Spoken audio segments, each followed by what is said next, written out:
Hi, I'm Uncle Mark. Welcome to the channel. Just working on my 1995 Chrysler Intrepid, Dodge Intrepid if you're in the States. I'm in Canada here, so they put it under the Chrysler badge. Problem here I'm having is a couple dash lights are out. That's on the instrument cluster, your gauges, Speedo, maybe it's a gas gauge, maybe it's a temperature gauge, whatever it might be. It might even be some of your warning lights aren't working. I'm going to show how to change them. I'll also show what the bulb numbers are as well. Enjoy the video.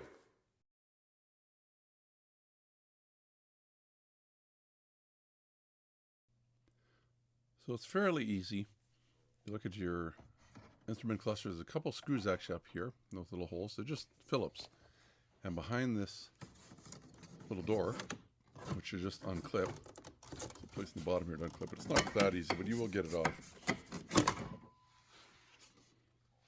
There's a couple fuses hidden in there. You'll see the clips there. One on the bottom, two on top. There's a screw up here, just beside your headlight switch. So it's a Phillips screw. I use this little, I don't know why I didn't use a longer screwdriver. You'll get a little better grip out of it. Although a small one is kind of nice to use. Now it's clipped in the corner here. Not the easiest thing to get out. Didn't want to break it, didn't want to scratch it, so I'm using a plastic little dash pry tool, non-marring. I'll try and put a link in the description for this. I use these quite a bit. I'll just get this thing to pop out. Might have to jiggle around a little bit. Just be careful because the plastic might be brittle. Here's an old car, and you'll see the clip there. Same kind of clip that was on that other little door. Now there's some screws behind here. Screw on top, screw on the bottom. I'm going to move the wheel up and down a few different times here because you're going to find out if you're doing this, the screwdrivers just seem to be a little too long to gain access. Plus I have a camera in the way as well, but part of it was the screwdriver was just a little shorter, might have helped. I'll take the stop screw off, and that holds that plastic bezel or trim piece. We'll do that. There's one on this side too. Now it's hidden behind these vents. This just pops off too. Gently use my tool. Just a clip on that end, and there's a clip on this other end as well. Trying not to damage anything. The car's actually in pretty good shape still. Now this one doesn't have a switch there, but for some reason, over to the side there's a connector.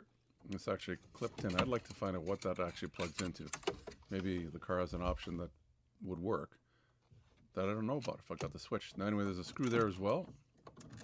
Same as the one that I just took out. Phillips screw. Try not to drop it. You know that's going to happen. You're probably going to drop one somewhere, and they're little black screws. They kind of meld with everything. So try and get those two out as well. There's one there. I'll do this one on this side first.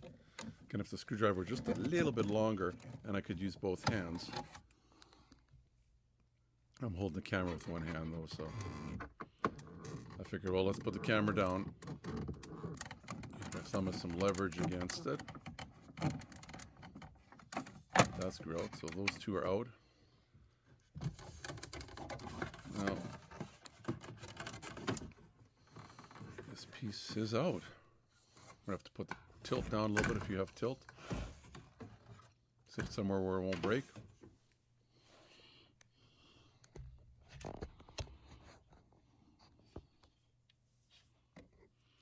And I see another couple screws. There's one down there. There's one on this side as well. Hidden there.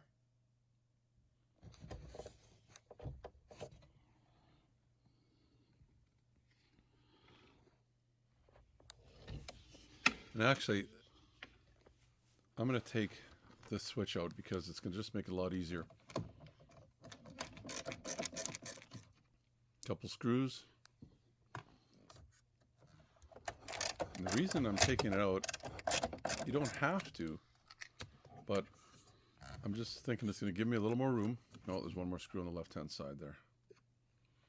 They really mounted this thing down pretty good. I'm not going to bother unplugging it. I'm just going to kind of move it out of the way a little bit. Give me a little extra access for my screwdriver.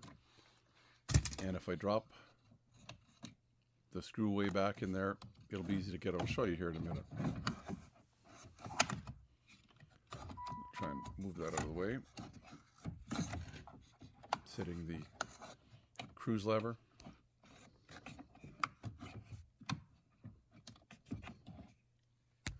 Now you can see the screw there. A teeny bit more room, plus if it falls, I can get it off that little shelf. Oh, good thing my magnetic tip there picked it up. Get this side out as well.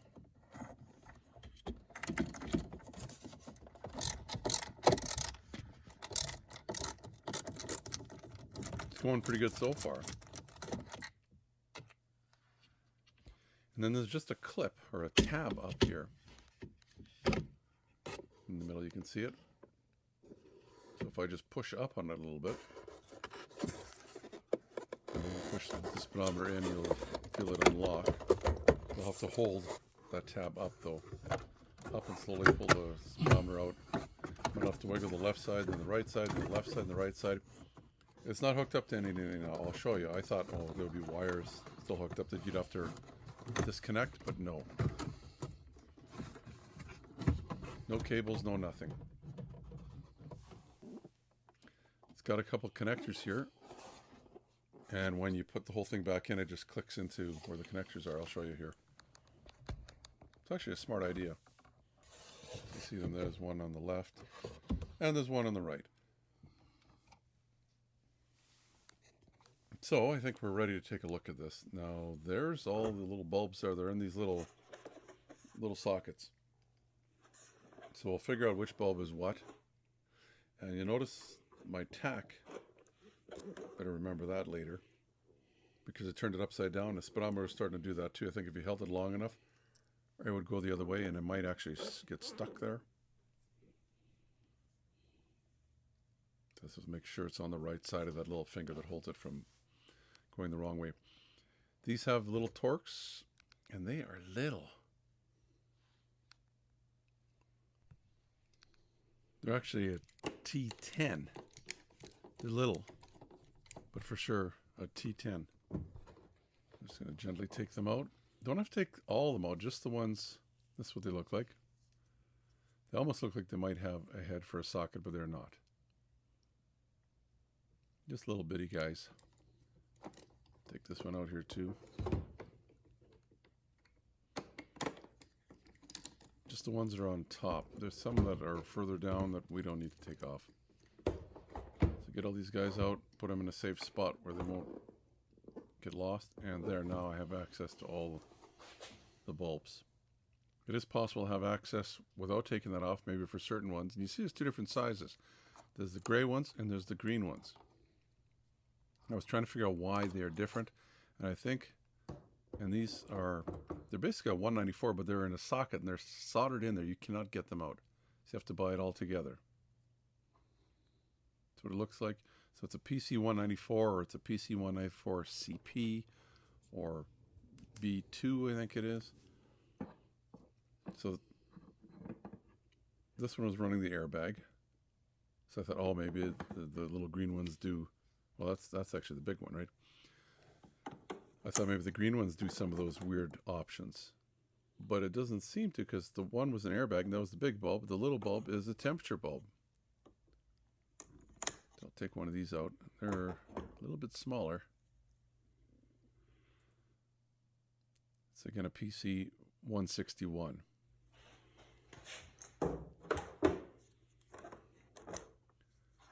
Maybe I'll give you an idea what that one was lighting up. It looks like the gas gauge this time.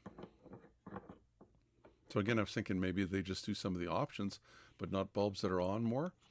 I think it's just the layout of the circuit board.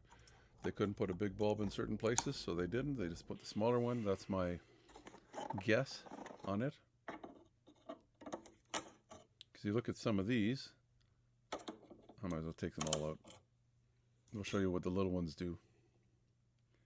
in case you want to pre-order some ahead of time if you know something is out for sure.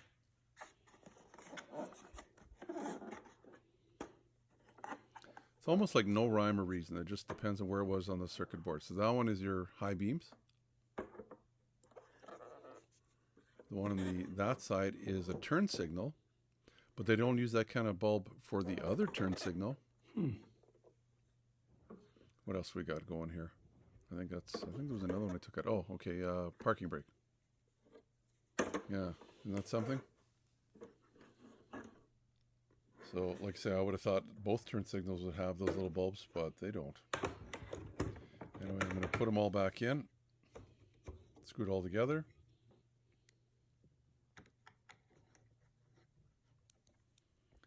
Hopefully I didn't lead you astray as to which bulbs are what. It's not that long to take them apart.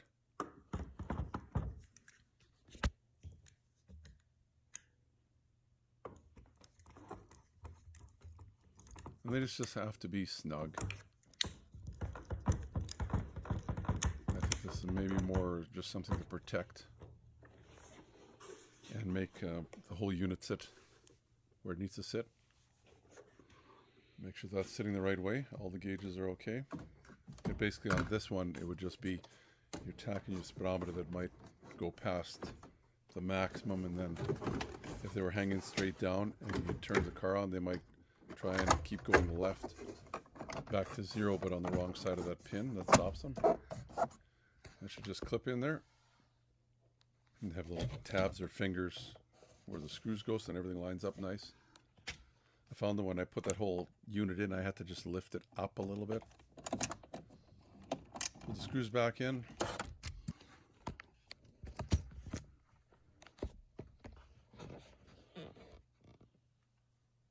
I guess at this point I could check to make sure they all work, just in case there's a problem. Maybe one of the sockets or one of the bulbs. For this, I'm just gonna. It doesn't really hook up to anything, so I'm just gonna let it sit in there. Hopefully now I'm not gonna have a dash rattle. Put this back in. If I do, I can just put it back. You notice the felt on the bottom? Probably for squeaks or something. I'll show you the close up here. See the felt there? Need to line it up under where the screw's going to hold it on. One nice thing is these are all the same size Phillips. Put that back in. If you actually have a button there, you can plug your connector back in. And then they just little snaps, and they have little fingers that kind of self-centered or guided. Just gently snap it back in. Make sure those work. I just have to put the switch back in. 3 screws, right? Get it to sit in there properly.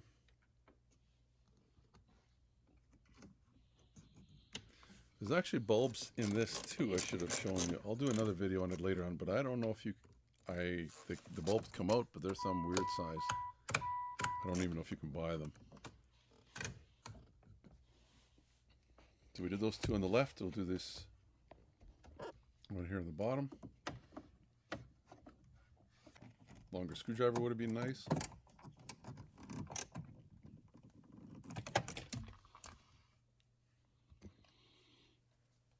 Put the trim back on. Remember, there's a clip far right. I guess if this was Australia, everything would be on the wrong side, right? Or on the right side. Yuck, yuck, yuck, yuck. Screw goes in there. I guess it would be on the right side. This with the 3 clips, it's actually hiding a fuse panel on this side. So just self-center, give it a little tap.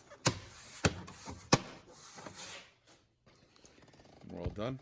Might as well check and make sure they all work now, which I really should have done before.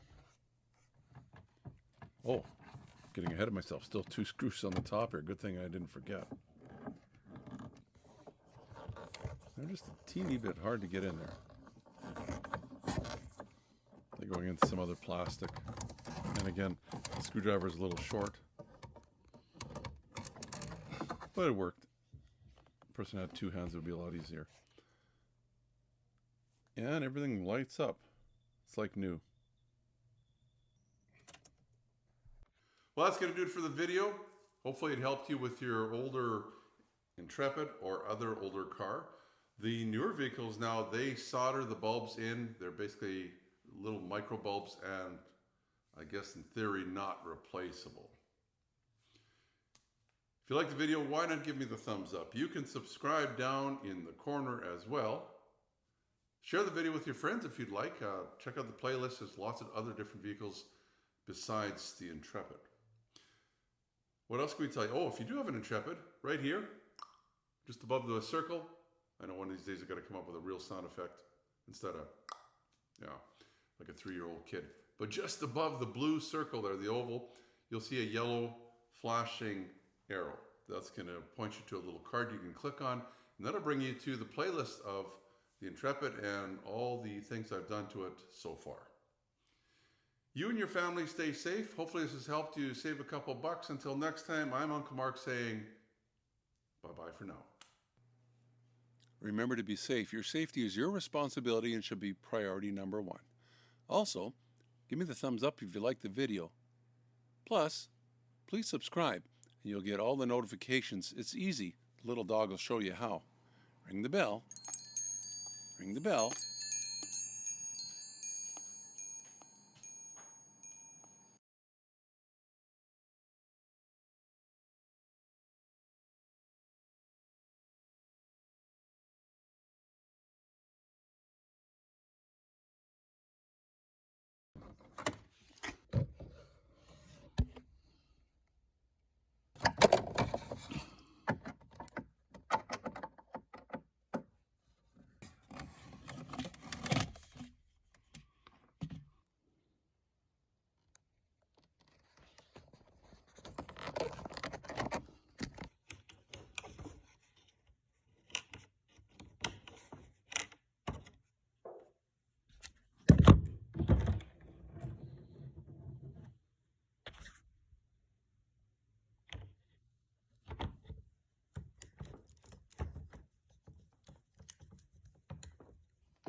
Or if they're having a similar problem with their vehicle, because some of the older ones,